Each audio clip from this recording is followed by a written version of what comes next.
আপনাদের সামনে হুমায়ুন কবির সাহেব।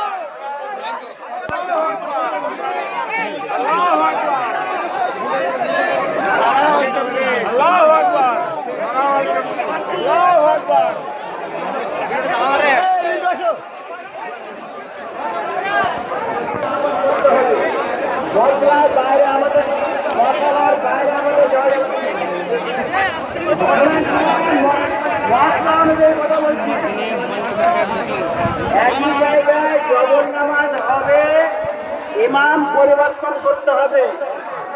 ইমাম পরিবর্তন করে একই জায়গায় নামাজ হবে, এটা আমাদের হুজুররা সব বললেন নামাজ হবে। হুমায়ুন কবির সাহেব যাচ্ছে। পরিস্থিতি অনুযায়ী শুনেন, আপনারা হইচে করেন না, হইচে করেন না, আপনারা বসে বসে খুলেন।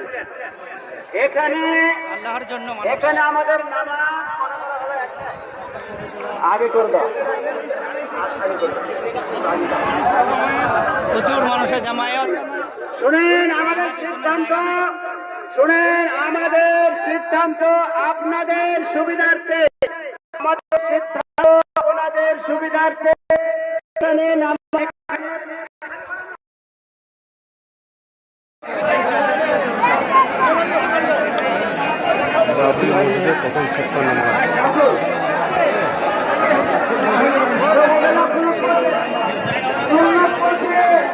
হুমায়ুন কবির সাহেব নামাজের জন্য প্রস্তুত। নামাজ শুরু হবে, আমরাও নামাজে দাঁড়িয়ে যাবো। বিরাট বিশাল জামাত, বিশাল জামাত, প্রায় 1.5 থেকে 2 লক্ষ মানুষ একই সঙ্গে নামাজের জন্য দাঁড়িয়েছে। হুমায়ুন কবির সাহেব এই মুহূর্তে দেখছেন।